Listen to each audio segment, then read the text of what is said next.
Hello, जय Hind everyone. मैं विकास तंवर आप सभी का एक बार फिर से स्वागत करता हूं एग्जाम टॉक्स में। अगर आप एनडीए, सीडीएस, एफकेट या सीएपीएफ के लिए प्रिपेयर करते हैं तो डेफिनेटली ये प्रैक्टिस सेशन आपके लिए ही डेडिकेटेड है।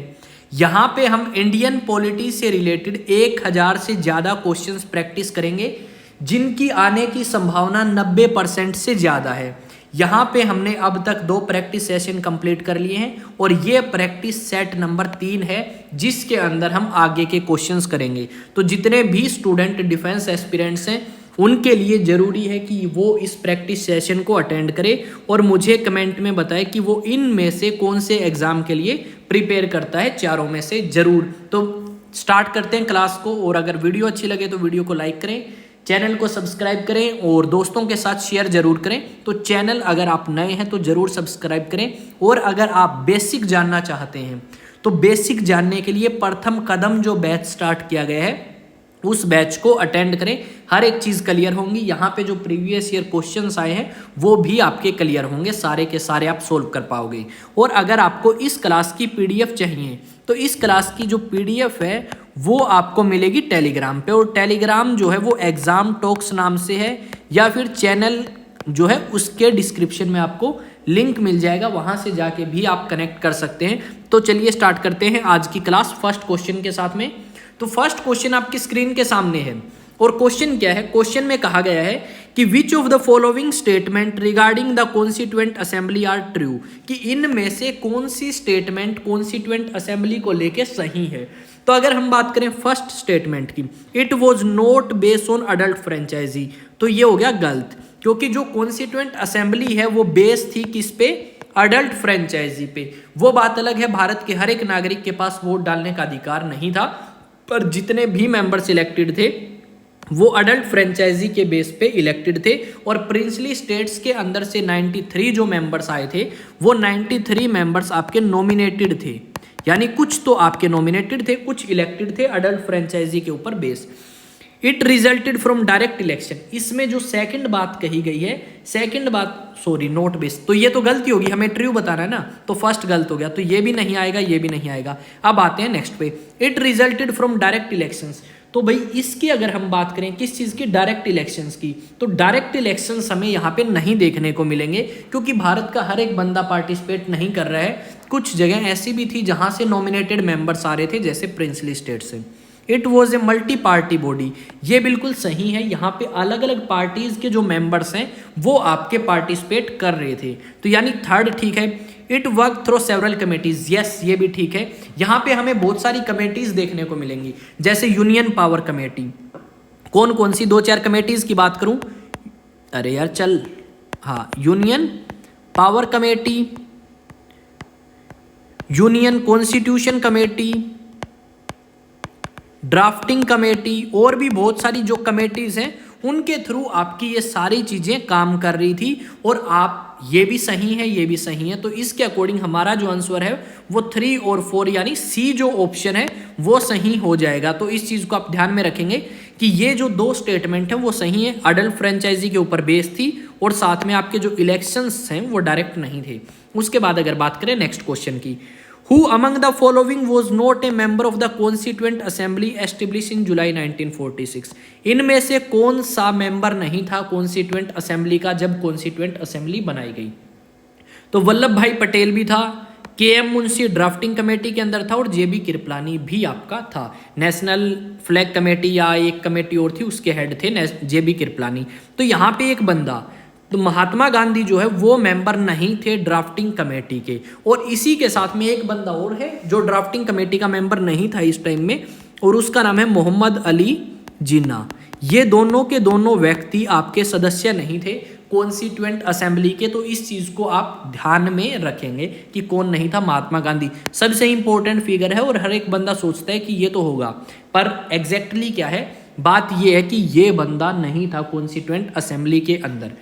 नेक्स्ट है, India became a sovereign democratic republic. India sovereign democratic republic बना कब? तो भाई ये जो है डेमोक्रेटिक रिपब्लिक जो है हम बने हैं 26 जनवरी 1950 के अंदर। जिस दिन हमारा कॉन्स्टिट्यूशन लागू हुआ उसी दिन हम सोवर्जन यानी फुली इंडिपेंडेंट थे, इलेक्टेड गवर्नमेंट थी और हेड ऑफ स्टेट इलेक्टेड था। ये सारी की सारे जो वर्ड हैं वो मैंने क्लास नंबर जो 19th ली है प्रीएम्बल से रिलेटेड, उसके अंदर मैंने समझाए हैं हर एक के मीनिंग, तो आप देख सकते हैं। तो हम बने 26 जनवरी 1950 को। कुछ क्वेश्चंस मैं वहां पे भी प्रैक्टिस कराता हूं साथ में टॉपिक के अकॉर्डिंग, और बाकी जो इंपॉर्टेंट क्वेश्चंस है वो हम यहाँ पे प्रैक्टिस सेट सेशंस के अंदर करने की कोशिश करते हैं, ताकि आपका एक भी नंबर ना कटे एग्जाम के अंदर। समझ गए भाई। अब आते हैं नेक्स्ट क्वेश्चन के ऊपर। नेक्स्ट क्वेश्चन है which of the following made the Indian legislature bicameral. जो इंडियन लेजिस्लेटिव काउंसिल जो थी उसके अंदर बाइकैमरलिज्म यानी दो हाउस, एक तो था अपर हाउस और दूसरा था लोअर हाउस, ये कब इंट्रोड्यूस किया गया? ठीक है, बाइकैमरलिज्म का मतलब क्या है? To houses. ये कब इंट्रोड्यूस किया गया था भाई? इंडियन लेजिस्लेटिव काउंसिल के अंदर। तो ये जो है ये इंट्रोड्यूस किया गया था गवर्नमेंट ऑफ इंडिया एक्ट 1919 में तो इंडियन लेजिस्लेचर काउंसिल में किया गया, और स्टेट्स के अंदर कब किया गया? 1935 के अंदर स्टेट्स में बाइकैमरलिज्म इंट्रोड्यूस कर दिया। स्टेट्स बाइकैमरल लिख देता हूं मैं यहाँ पे।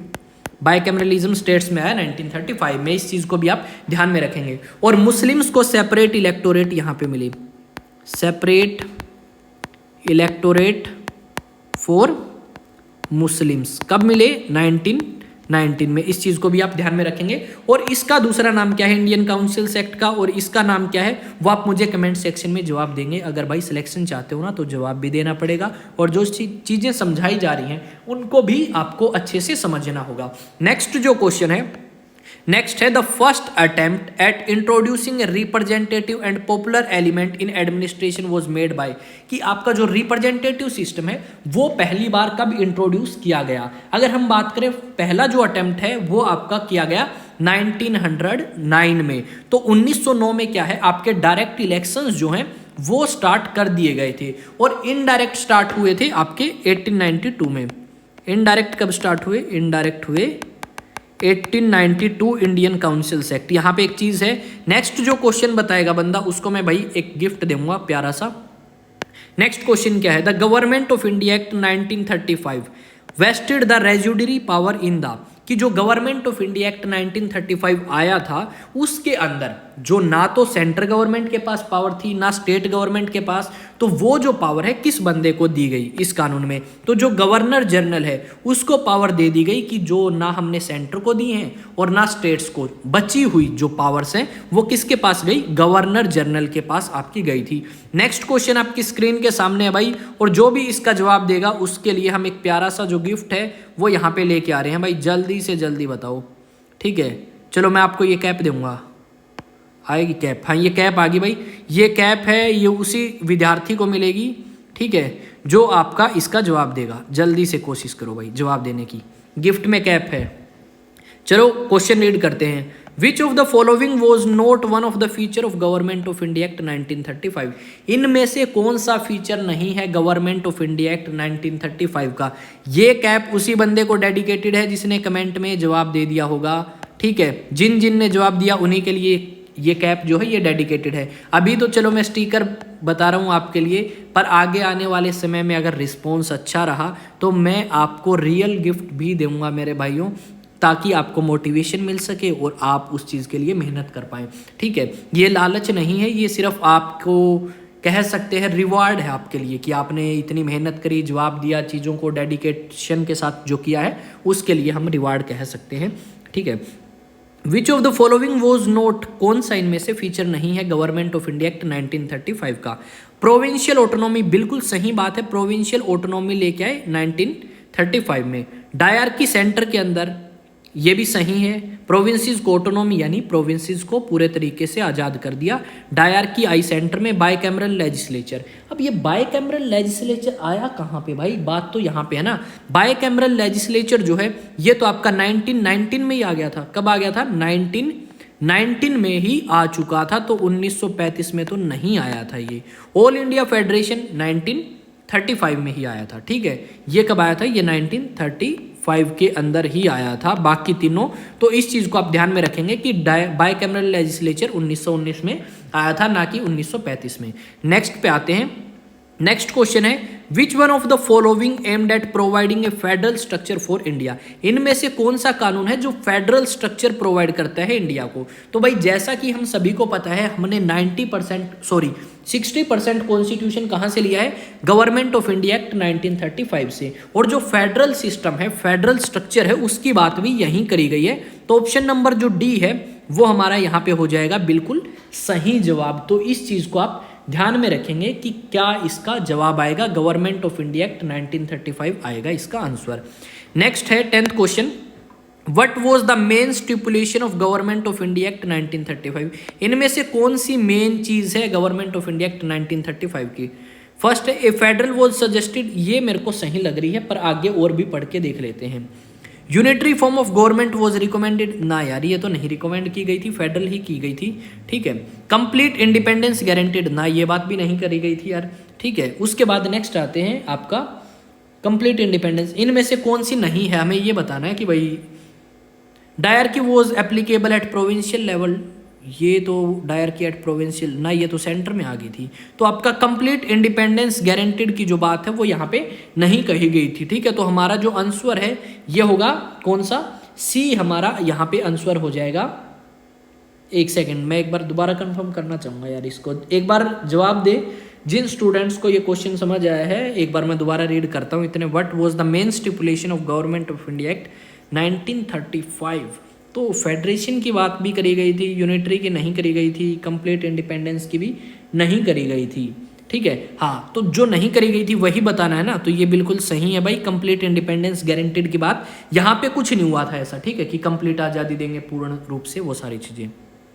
नेक्स्ट क्वेश्चन है द इंडियन काउंसिल्स एक्ट। भाई कई बार हो जाता है मिस्टेक, दिमाग से उतर जाती हैं चीज़ें। ठीक है, अब नेक्स्ट क्वेश्चन की तरफ आते हैं। क्या बात, हाँ, नेक्स्ट क्वेश्चन की तरफ आते हैं। The Indian constitution closely follows the constitutional system of. जो इंडियन कॉन्स्टिट्यूशन है वो कौन से कॉन्स्टिट्यूशनल सिस्टम को फॉलो करता है, बहुत नज़दीकी से। अगर हम ये चीज़ देखें तो भाई इंडियन कॉन्स्टिट्यूशन आपका किस चीज़ को फॉलो करता है, ये जो चीज़ है यार, ये मम्मी का डेली फोन इसी टाइम क्यों आता है। हेलो, हाँ मम्मी, 20 मिनट में आया क्लास बना के, कोई नहीं आया, 5-6 बना लेना। ठीक है, ठीक है, हाँ सॉरी यार, मम्मी डेली इसी टाइम फ़ोन करती है खाने के लिए, पूछने के लिए कि किस टाइम आएगा, उसी टाइम बना लेंगे वो सारी चीज़ें। ठीक है, तो अगर हम बात करें, देखो इंडियन कॉन्स्टिट्यूशन जो क्लोजली एसोसिएटेड है वो है आपका किससे, यूके से, क्योंकि जो यूके है, यूनाइटेड किंगडम है, वही भारत के ऊपर रूल करके गया है और वहीं से हमने बहुत सारी चीज़ें जो हैं वो उधार ली हैं। तो हमारा जो आंसर है ये आएगा यूके की कॉन्स्टिट्यूशनल सिस्टम मोस्ट ली जो हमने लिया है वो यूके से लिया है। गवर्नमेंट ऑफ इंडिया पास किया वो किसने किया, वो यूके ने किया। तो सारी चीजें इसी से रिलेटेड है। 11th question, which of the following is a feature common to both Indian federation and the American federation. कि कौन सा इनमें से कॉमन फीचर है जो इंडियन फेडरेशन में भी देखने को मिलता है और अमेरिकन फेडरेशन के अंदर भी हमें देखने को मिलता है। सिंगल सिटीजनशिप नहीं भाई, ये इंडिया में तो है पर अमेरिका में ड्यूअल सिटीजनशिप है। ड्यूअल जुडिशरी नहीं, इंडिया में इंटीग्रेटेड जुडिशरी है ना कि ड्यूअल, ये यूएसए में है, ये इंडिया में थी। 3 list in the constitution, 3 list constitution में अपने तो हैं पर वहां पे नहीं है, तो भाई ये भी नहीं आएगा। अब आते हैं a federal supreme court to interpret the constitution. एक फेडरल सुप्रीम कोर्ट इंडिया में भी है और यूएसए के अंदर भी है, तो ये फीचर हमें सही लगा। कोई चीज़ अगर नहीं समझ आती कि क्या इसका मतलब है, क्या कहना चाहता है कॉन्स्टिट्यूशन, तो वो कौन इंटरप्रेट करता है, वो सुप्रीम कोर्ट करती है। तो यहाँ पे 11th का जवाब जो है वो सही होगा, डी ऑप्शन। भाई ये आपके लिंक्स हैं, इनको आप जाके फॉलो कर सकते हैं अपने बेनिफिट के लिए। कोई डाउट है तो पूछ सकते हैं। टेलीग्राम पे आपको क्वेश्चंस की पीडीएफ मिलेगी, पीडीएफ ले सकते हैं। सोल्व और अनसोल्व दोनों टाइप की पीडीएफ आपको यहाँ पे मिलेंगी। ठीक है, अब आते हैं 12th के ऊपर। The inspiration of liberty, equality and fraternity was derived from. कि ये लिबर्टी वर्ड है, इक्वेलिटी और फ्रेटर्निटी है, ये लिया कहाँ से है, ये लिया है हमने फ्रेंच रेवोल्यूशन से। कहाँ से लिया है, फ्रेंच रेवोल्यूशन जो है वहां से हमने, लिबर्टी का मतलब है आज़ादी, इक्वेलिटी का मतलब समानता और फ्रेटर्निटी का मतलब होता है ब्रदरहुड। ये सारी की सारी चीज़ें हमने कहाँ से ली हैं, फ्रेंच रेवोल्यूशन से। और फ्रेंच रेवोल्यूशन आपकी चली 1789 से लेके 1799 तक। उसके बाद हिटलर पावर में आता है, फिर हिटलर मारा जाता है, बैटल ऑफ नेपोलियन, भाई नेपोलियन बोनापार्ट मारा जाता है, बैटल ऑफ वोटरलू 1815 में। लिबर्टी का मतलब क्या होता है? फ्रीडम। तो लिबर्टी, इक्वेलिटी, फ्रेटर्निटी ये कहाँ पे हैं आपके? ये आपके डिराइव उसके अंदर मेंशन है, प्रीएम्बल के अंदर, ठीक है। और हमने लिया कहाँ से है? ये हमने लिए हैं फ्रेंच रेवोल्यूशन से। 13th क्वेश्चन पे आते हैं। Indian president and prime minister are replica of the head of the state of which country? कि जो इंडियन प्रेसिडेंट है और प्राइम मिनिस्टर है वो सिस्टम हमने कहाँ से लिया है, यानी किसकी कॉपी है? जैसा इंडिया में प्रधानमंत्री है वैसा ही उस कंट्री में रोल करता है, जैसा इंडियन प्रेसिडेंट का काम है वैसा ही वहाँ के हेड का काम है।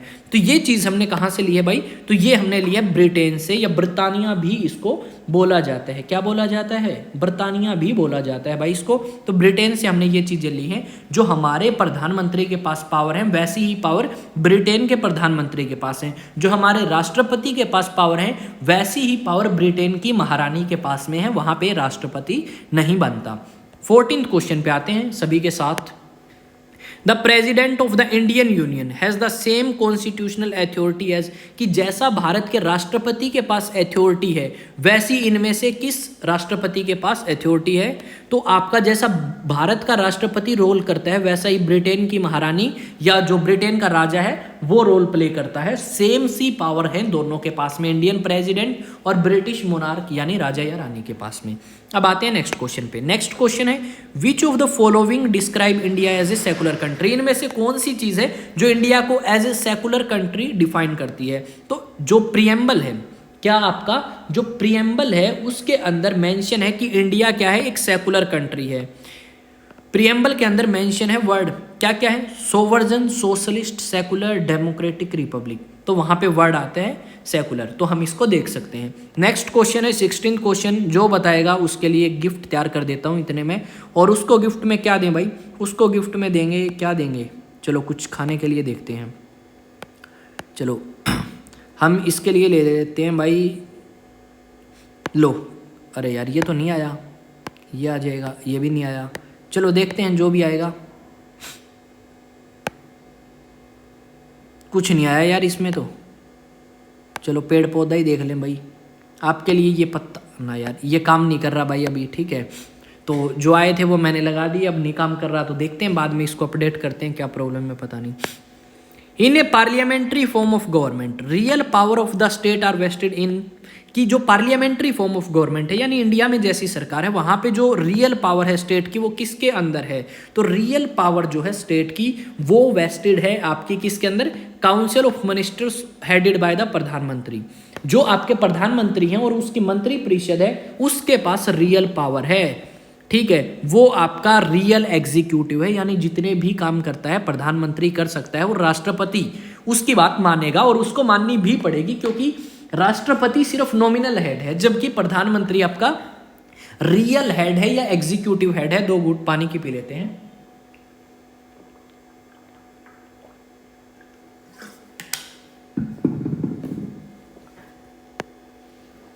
नेक्स्ट पे आते हैं। विच of the following is not a basic feature of the Indian constitution? इनमें से कौन सा बेसिक फीचर नहीं है? प्रेसिडेंशियल गवर्नमेंट, अरे गलत है, यही तो नहीं है बेसिक फीचर। ये आएगा आंसर, ये आपका बेसिक फीचर नहीं है। इंडिया में प्राइम मिनिस्ट्रियल गवर्नमेंट है ना कि प्रेसिडेंशियल।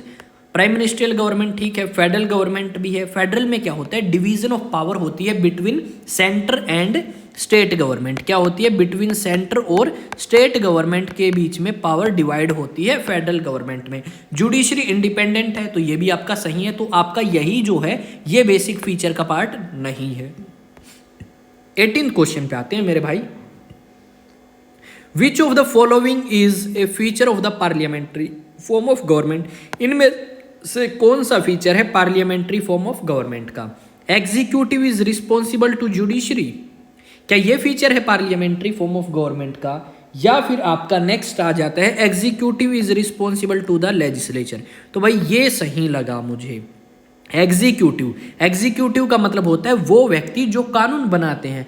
प्रधानमंत्री और उसकी मंत्रिपरिषद को हम एग्जीक्यूटिव में काउंट कर सकते हैं। वो आपके रिस्पॉन्सिबल है लेजिस्लेचर के लिए। मान लो लॉ मेकिंग, लेजिस्लेचर का काम क्या होता है? कानून बनाने का। अब मान लिया प्रधानमंत्री और उसकी मंत्रिपरिषद कोई कानून पास कराना चाहती है, तो उनको जवाब देना होगा जो भी काम उन्होंने किए हैं, जितने भी कार्यकांड कार्यक्रम जो किए हैं, उन सभी की जवाबदेही होगी लेजिस्लेचर के सामने, सभी एग्जीक्यूटिव। यानी मान लो कोई मंत्री कुछ काम करता है, उससे क्वेश्चन पूछे जाते हैं, तो उसको जवाब देना होगा लेजिस्लेटिव में, यानी उन बंदों के सामने जो मेंबर ऑफ पार्लियामेंट हैं आपके, वो उससे क्वेश्चन पूछ सकते हैं। 19th question match the following है, और यहाँ पे थोड़ी सी चीजें आगे पीछे हो सकती हैं। फेडरेशन कहाँ से लिया भाई? फेडरेशन हमने लिया है ब्रिटेन। पार्लियामेंट्री लिया है, सॉरी, पार्लियामेंट्री सिस्टम कहाँ से लिया है? ब्रिटेन से। डायरेक्टिव प्रिंसिपल्स कहाँ से लिए हैं? आयरलैंड से। फंडामेंटल राइट्स कहाँ से लिए हैं? आपा ने यूएसए से। फेडरेशन कहाँ से ली है? ये आपा ने ली है कनाडा से। तो ए का क्या आएगा? 3, ए का 3 इसमें ही है भाई, तो ये आंसर हो जाएगा डी। बी का क्या आएगा? 2, सी का क्या आएगा? 4 और डी का 1। ये आपके सही जवाब होंगे। उसके बाद नेक्स्ट अगर आप करें तो विच of the following features does the Indian constitution बरो, कि इनमें से कौन सा फीचर ऐसा है जो हमने जर्मनी के कॉन्स्टिट्यूशन से लिया है। तो हमने यहाँ पे जो प्रोविजंस लिए हैं, ये हमने कहाँ से लिए हैं भाई?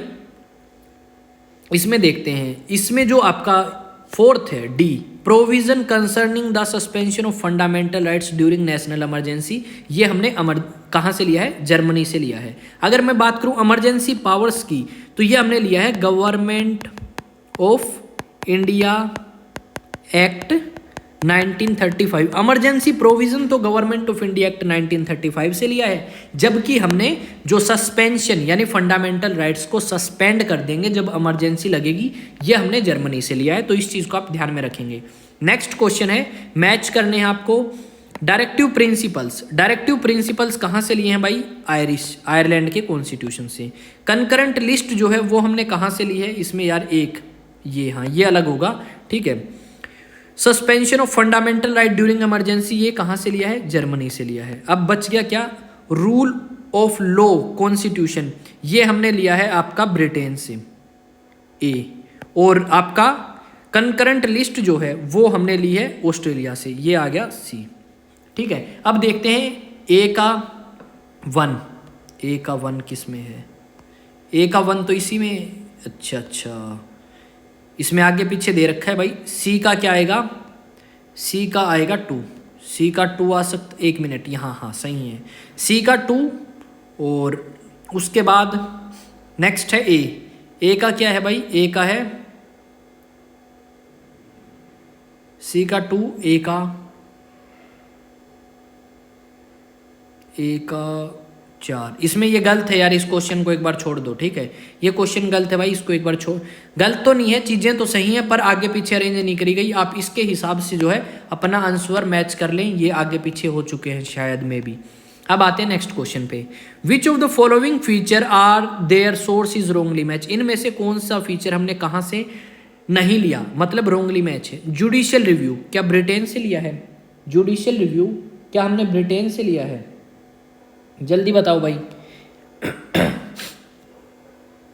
तो ये जो है ये आपका गलत है। जुडिशियल रिव्यू हमने ब्रिटेन से नहीं लिया, ये हमने लिया है यूनाइटेड स्टेट्स ऑफ अमेरिका से। और ये अभी रिसेंटली मैंने ऊपर बताया था, कंकरेंट लिस्ट ऑस्ट्रेलिया से लिया है, डायरेक्टिव प्रिंसिपल आयरलैंड से और फंडामेंटल राइट्स यूएसए से। तो ये तो सही है, ब्रिटेन से हमने नहीं लिया, जुडिशियल रिव्यू लिया है हमने यूएसए से, तो ये आपका गलत हो जाता है, रोंगली मैच है। नेक्स्ट है, which constitution has inspired the Indian concept of rule of law, parliamentary system and law making procedure. ये जो चीजें हैं, rule of law, parliamentary system और लॉ मेकिंग प्रोसीजर, ये हमने कहाँ से लिए हैं? तो ये जो चीजें हैं ये हमने कहाँ से ली हैं? ये हम देख सकते हैं इजिली, ये हमने लिए हैं ब्रिटेन से। हमने बात करी थी पार्लियामेंट्री सिस्टम हमने ब्रिटेन से लिया है, कानून बनाने का प्रोसीजर और रूल ऑफ लॉ ये हमने सारे ब्रिटेन से लिए हैं, ठीक है। अब आते हैं 24th क्वेश्चन पे, the constitution of India design to work a unitary government. जो कॉन्स्टिट्यूशन ऑफ इंडिया है वो आपकी सरकार को यूनिटरी में कन्वर्ट कर देता है, इनमें से किन सिचुएशंस के अंदर? तो ये आपका काम होता है जब आपकी इमरजेंसी लगी हो। इन टाइम्स ऑफ इमरजेंसी क्या होता है, अभी तो हमारी सरकार फेडरल तरीके से काम करेगी, पर जब इमरजेंसी लग जाए तो हमारी जो सरकार है वो आपकी फेडरल तरीके से काम करना बंद करके यूनिटरी तरीके से काम करना स्टार्ट कर देती है। तो इसका आंसर आएगा ये। विच of the following feature of the constitution of India does not resemble the American constitution? इनमें से कौन सा फीचर ऐसा है जो इंडियन कॉन्स्टिट्यूशन का यूएसए के कॉन्स्टिट्यूशन से नहीं मिलता? देखो, यूएसए के अंदर जो कॉन्स्टिट्यूशन है वो भी रिटर्न है, इंडिया में भी है, तो ये तो मिल गया। Federal form of government USA में भी है, इंडिया में भी है। फंडामेंटल राइट्स यूएसए में भी है, इंडिया में भी है। तो आपका ये जो फीचर है पार्लियामेंट्री फॉर्म ऑफ गवर्नमेंट, ये नहीं मिलता, क्योंकि जो अमेरिका के अंदर है वो आपकी प्रेसिडेंशियल फॉर्म ऑफ गवर्नमेंट है। कौन सी है? प्रेसिडेंशियल फॉर्म ऑफ गवर्नमेंट जो है वो आपकी यूएसए में है, जबकि इंडिया के अंदर पार्लियामेंट्री है। तो ये आपका फीचर नहीं मिलता। तो जितने भी स्टूडेंट्स को इस क्लास की पीडीएफ चाहिए तो भाई टेलीग्राम पे जाके आप ये पीडीएफ ले सकते हैं, व्हाट्सएप पे जाके भी आप मुझे अपने डाउट्स पूछ सकते हैं, या इंस्टा पे आप मुझे फॉलो करके अपने जितने भी डाउट्स हैं या जो क्वेश्चन आपके मन में है वो पूछ सकते हैं। तो जितने भी स्टूडेंट्स जिनको भाई डाउट है तो आपके लिए पूरी छूट है। जिस तरीके से आप मुझसे क्वेश्चन पूछना चाहें, जो आपका डाउट है आप मुझसे पूछें, और ये प्रैक्टिस सेशंस जो हैं ये आपके लगातार आपके लिए चलते रहेंगे, जो आपकी प्रिपरेशन को बूस्ट करने का काम करेंगे। भाई 1 मिनट यार, ये हट क्यों नहीं रहा? हाँ सही है, गायब हो चुका है। तो आपकी प्रिपरेशन को बूस्ट करेंगे ये सारे जो प्रैक्टिस सेशंस हैं। ज़्यादा क्वेश्चंस मैं एक साथ यहाँ पे इसलिए नहीं लेके आ रहा क्योंकि ज़्यादा क्वेश्चंस आएंगे तो वो क्लासेस हम कई बार पूरी अटेंड नहीं कर पाते, पर लगभग आधे घंटे के आसपास जो क्लास होती है जो हम स्टार्ट करते हैं वो इजीली कंप्लीट कर लेते हैं। इस करके मैंने ये जो सेशंस हैं ये थोड़े से छोटे रखे हैं ताकि आप इजीली अटेंड कर पाओ, और साथ में जो चीज़ आपने स्टार्ट करी है उसको आप बिना फिनिश करें, बीच में ना छोड़ें। इस करके आपके सेशंस जो हैं वो थोड़े से मैंने कम लेंथ के रखे हैं। और दूसरी बात ये यार, डिफेंस एस्पिरेंट्स हैं तो ऐसी कोई खास डिस्ट्रैक्शन जो है हमें फेस करनी नहीं पड़ती, क्योंकि हमारा जो डिसिप्लिन है वो काफ़ी अच्छा रहता है। फिर भी हम कई बार बहक जाते हैं, बहुत सारी चीज़ें हैं हमारे आसपास में, तो वो सारी चीज़ें। और आपके लिए कुछ लिखा था मैंने एक फ्री टाइम में बैठे बैठे, वो मैं आपको सुना देता हूँ। फ्री टाइम में बैठा था मैं और मैंने सोचा कि जीवन है क्या भाई। तो कई बार हम सोचते हैं यार लाइफ में है क्या, किस तरीके से चीज़ें चल रही हैं, और हम अपने आप को यही नहीं समझा पाते कि हमारा मकसद क्या है और हम करना क्या चाहते हैं। जो हमको किसी ने बता दिया वही हम करने लग जाते हैं। तो ये हमने थोड़ा सा कुछ लिखा है। वैसे तो बहुत सारी चीज़ें लिखी हैं आज मैंने बैठे बैठे लगभग 2 घंटे के आसपास, पर एक जो मेरे को अच्छी लगी, जब आप अकेले कमरे में बैठे हो और सोचते हो अपने जीवन के बारे में कि क्या है जीवन, क्या मुझे इस जीवन से पाना है, और क्या मेरा है क्या पराया है, वो सारी चीज़ें। तो उसमें मैंने लिखा है कि ज़रा सुनिए, ये जीवन सांसों का खेल नहीं है, ये जीवन सांसों का खेल नहीं है, ये जीवन अपनों का मेल नहीं है, ये जीवन है बहती धारा की तरह, इसके साथ हमें चलना होगा, अपनों को छोड़कर यहीं अपनों से बिछड़ना होगा और मिलना होगा प्रभु राम से, यही जीवन है। क्या अयोध्या जाना है प्रभु राम से मिलना? क्या यही जीवन है या फिर प्रभु राम को पाना ही जीवन है? तो ये कुछ लाइनें मैंने लिखी थी बैठे बैठे, और अगर आपको अच्छी लगे तो आप प्रेज कर सकते हैं, नहीं लगे तो आप इसके अंदर बता सकते हैं किन चीज़ों के बदलाव की ज़रूरत है। और मे भी मुझे ये अच्छी लगी, और बेसिकली बात क्या है भाई, खुद को ही चीज़ें अच्छी लगनी चाहिए, दूसरों की जो अच्छाइयाँ हैं वो आप कभी पूरा नहीं कर सकते। और बात ये है यार, मेरा मानना ये है कि आप क्या बनना चाहते हैं, कौन आपको सबसे बेटर गाइड कर सकता है, वो आप खुद ही हैं। हफ्ते में एक बार आप ज़रूर अपने आप को टाइम दें, अकेले बैठें, सभी चीज़ें दूर रख के, मोबाइल फ़ोन सारी की सारी चीज़ें, और सोचें क्या जो मैं बनना चाहता हूँ, क्या जो मैं करना चाहता हूँ, क्या मैं वो कर रहा हूँ या नहीं कर रहा हूँ। आप एनडीए क्रैक करना चाहते हैं, आप सीडीएस क्रैक करना चाहते हैं, एफकैट क्रैक करना चाहते हैं, या सीएपीएफ असिस्टेंट कमांडेंट, या बहुत सारे स्टूडेंट ऐसे होंगे जो सिविल सर्विसेज का ख्वाब देखते हैं। क्या जो हमें ज़रूरी है उस चीज़ को क्रैक करने के लिए, क्या हम वो कर रहे हैं या नहीं कर रहे? क्या हम टाइम पास तो नहीं कर रहे हैं?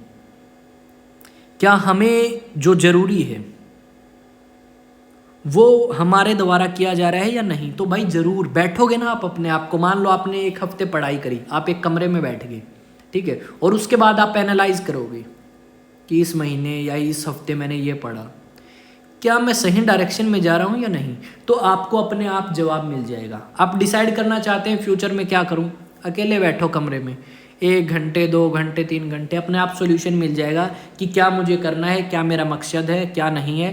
तो आप भी इस चीज़ को अगर करेंगे ना, अकेला बैठ के खुद को एनालाइज करोगे कि क्या मुझे करना है, क्या जो करना है वो मैं सही तरीके से कर रहा हूँ या नहीं, तो बहुत ज़्यादा बेनिफिट होगा। करके देखें।